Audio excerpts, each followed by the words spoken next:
செய்திகள். நவம்பர் மாத ஜிஎஸ்டி வருவாயாக 1,82,000 கோடி ரூபாய் ஈட்டப்பட்டுள்ளதாக மத்திய அரசு தகவல் தெரிவித்துள்ளது. கனமழையின் காரணமாக தமிழகத்தில் இன்று வேலூர், ராணிப்பேட்டை, திருப்பத்தூர், தருமபுரி, சேலம் ஆகிய மாவட்டங்களில் உள்ள பள்ளிகளுக்கு விடுமுறை.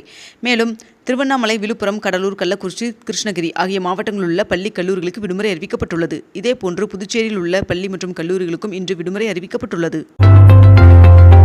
தமிழகத்தில் இன்று திருப்பத்தூர், கிருஷ்ணகிரி, தருமபுரி, சேலம், நாமக்கல், கரூர், ஈரோடு, நீலகிரி, கோவை, திருப்பூர், திண்டுக்கல் மற்றும் தேனி ஆகிய மாவட்டங்களில் ஒரு சில இடங்களில் கனமழை பெய்ய வாய்ப்புள்ளதாக வானிலை மையம் தகவல் தெரிவித்துள்ளது.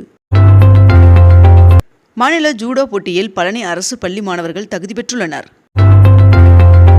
நான் வெளிநாடு சென்றிருந்த போது வெற்றியடைந்த நடிகர் அரசியலுக்கு வந்துள்ளார், தோல்வியடைந்த நடிகர் துணை முதல்வர் ஆனார் என்று தமிழக பாஜக தலைவர் அண்ணாமலை அவர்கள் தெரிவித்துள்ளார். திருவண்ணாமலை கோவில் பின்புறம் உள்ள 2668 அடி உயரம் கொண்ட தீபமலையின் அடிவார பகுதியில் தற்போது மண் சரிவு ஏற்பட்டுள்ளது.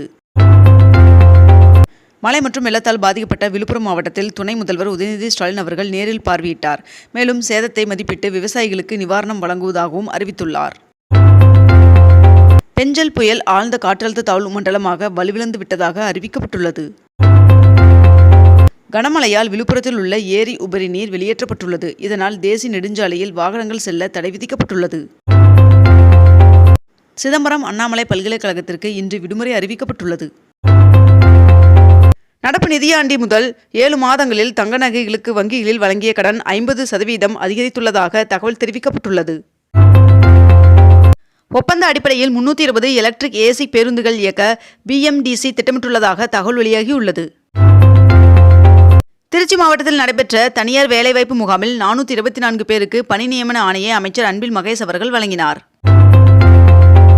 சென்னை மாநகராட்சி அலுவலகத்தில் உள்ள கட்டுப்பாட்டு அறையில் துணை முதல்வர் உதயநிதி ஸ்டாலின் அவர்கள் ஆய்வு மேற்கொண்டார். 3 மாத கால லண்டன் பயணத்தை முடித்துக்கொண்டு தமிழக பாஜக தலைவர் அண்ணாமலை அவர்கள் சென்னை திரும்பினார். புயலின் காரணமாக அதிகபட்சமாக விழுப்புரம் மாவட்டத்தில் மயிலம் பகுதியில் 50 சென்டிமீட்டர் மழை பதிவாகியுள்ளது. புதுச்சேரியில் கடந்த 30 ஆண்டுகளில் இல்லாத அளவிற்கு பலத்த மழை பெய்துள்ளது. மேலும் புதுச்சேரியில் கடந்த 24 மணி நேரத்தில் மட்டும் 48 சென்டிமீட்டர் அளவிற்கு கனமழை கொட்டி தீர்த்தது. கன்னியாகுமரியில் ஒளி காட்சியுடன் அமைக்கும் திட்டப்பணி 50% நிறைவடைந்துள்ள நிலையில் தினமும் 40 நிமிடங்கள் திருவள்ளுவர் சிலையில் லேசர் ஒளி கண்காட்சி நடைபெற உள்ளதாக தகவல் வெளியாகியுள்ளது.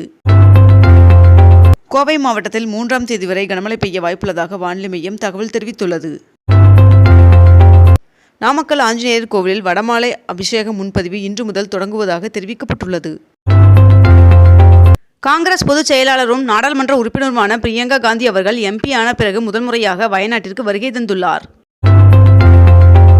சென்னை, திருவள்ளூர், செங்கல்பட்டு, காஞ்சிபுரம் ஆகிய மாவட்டங்களில் மின் கட்டணம் செலுத்துவதற்கான கால அவகாசம் நீட்டிக்கப்பட்டுள்ளதாக அமைச்சர் செந்தில் பாலாஜி அவர்கள் தெரிவித்துள்ளார். கடந்த ஆண்டை விட இந்த ஆண்டு சுமார் 4 கோடி ரூபாய்க்கும் அதிகமாக பழனி பஞ்சாமிர்தம் விற்பனை செய்யப்பட்டுள்ளதாக கோவில் தேவஸ்தானம் தெரிவித்துள்ளது. மழை காலங்களில் தொற்றுநோய் பரவாமல் தடுக்க மருத்துவ முகாம்கள் நடத்த முதலமைச்சர் MK ஸ்டாலின் அவர்கள் உத்தரவிட்டுள்ளார்.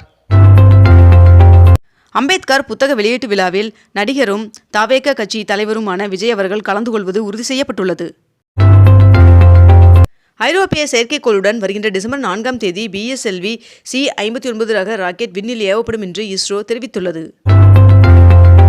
வேளாண் துறை, தமிழ் வளர்ச்சி, மீன்வளம், பால்வளம் ஆகிய துறைகளில் பணிகளை விரைந்து முடிக்க அதிகாரிகளுக்கு முதலமைச்சர் MK ஸ்டாலின் அவர்கள் உத்தரவு பிறப்பித்துள்ளார்.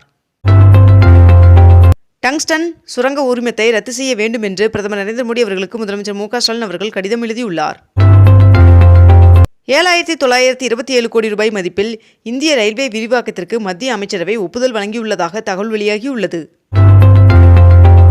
வாடகை கட்டடங்களுக்கு 18% GST விதிப்பு பெரும் சுமையை வணிகர்களுக்கு ஒன்றிய அரசு ஏற்படுத்தியுள்ளது என்று அதிமுக பொதுச் செயலாளர் எடப்பாடி பழனிசாமி அவர்கள் கண்டனம் தெரிவித்துள்ளார்.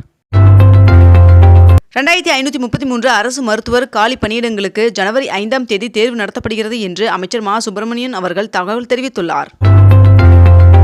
மாமல்லபுரத்தில் பாரம்பரிய நந்தவனம் அமைக்கும் திட்டத்திற்கு 99 கோடி ரூபாயை ஒன்றிய அரசு நிதி ஒதுக்கியுள்ளதாக ஒன்றிய அமைச்சர் எல். முருகன் அவர்கள் தகவல் தெரிவித்துள்ளார். சென்னையில் இன்று 22 கேரட் ஆபண தங்கத்தின் விலை சவரனுக்கு 80 ரூபாய் குறைந்து 1 சவரன் 57,200 ரூபாய்க்கு விற்பனையாகிறது. அதேபோல் 1 கிராம் வெள்ளியின் விலை 100 ரூபாய்க்கு விற்பனை செய்யப்பட்டு வருகிறது. இத்துடன் இன்றைய தலைப்புச் செய்திகள் நிறைவடைகின்றன. மேலும் இதுபோன்ற அண்மை தகவல்களை உடனுக்குடன் தெரிந்து கொள்ள அக்னிபூ சேனலை சப்ஸ்கிரைப் செய்து கொண்டு தொடர்ந்து இணைந்திருங்கள். நன்றி, வணக்கம்.